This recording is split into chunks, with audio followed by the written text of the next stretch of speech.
आज आपण वेड या चित्रपटाचं एक्सप्लेनेशन पाहणार आहोत, जो की एक सुपरहिट चित्रपट म्हणून प्रसिद्ध आहे. या मूवीमध्ये रितेश देशमुखने खूप छान काम केलं आहे, त्यामुळे प्रत्येकजण त्यांचे कौतुक करत आहे. जरी हा मूवी साऊथची फिल्म मजेरी या फिल्मचा रिमेक असला तरीही या मूवीमध्ये असं काय आहे जे की लोकांना खूप आवडलेलं आहे.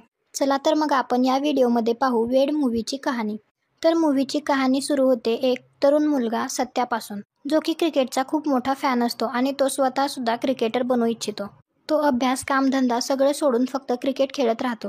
क्रिकेटमध्येच स्वतःच्या फ्युचरला बघतो. सत्या क्रिकेट तर खूप छान खेळत असतो, परंतु आतापर्यंत त्याला चान्स मिळालेला नसतो.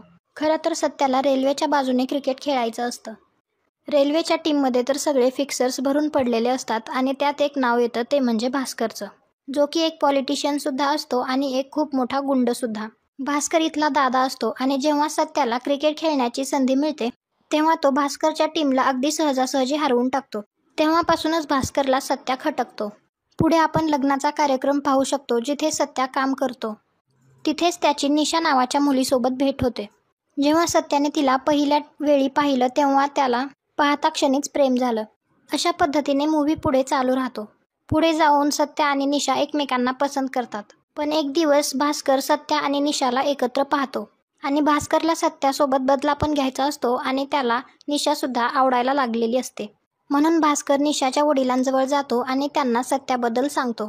निशाच्या वडिलांना राग आणतो आणि त्यांना सांगतो की सत्या हा चांगला मुलगा नाहीये आणि तो मुलींचा वापर करून त्यांना सोडून देतो.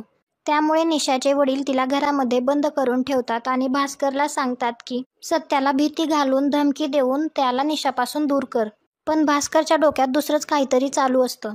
पण तो सत्याला मारू इच्छित होता. ही गोष्ट जेव्हा भास्कर त्याच्या मित्रांना सांगत असतो तेव्हा ही गोष्ट ती निशा ऐकते.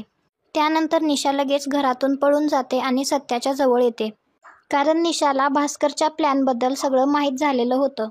ती सत्याला घेऊन तिच्या वडिलांच्या जवळ जाते, जे की नेव्हीचे कॅप्टन असतात आणि ताज हॉटेलमध्ये थांबलेले असतात. निशा सत्याला घेऊन ताज हॉटेलमध्ये जाते आणि रूम नंबर 606 मध्ये थांबवते आणि तिच्या वडिलांना भेटायला चाललेली असते. तेव्हाच सत्या तिला सांगतो की आज त्याच्या सिलेक्शनचा दिवस आहे. बाहेरून सिलेक्टर्स येणार आहेत आणि ते प्लेयर्सला सिलेक्ट करणार आहेत.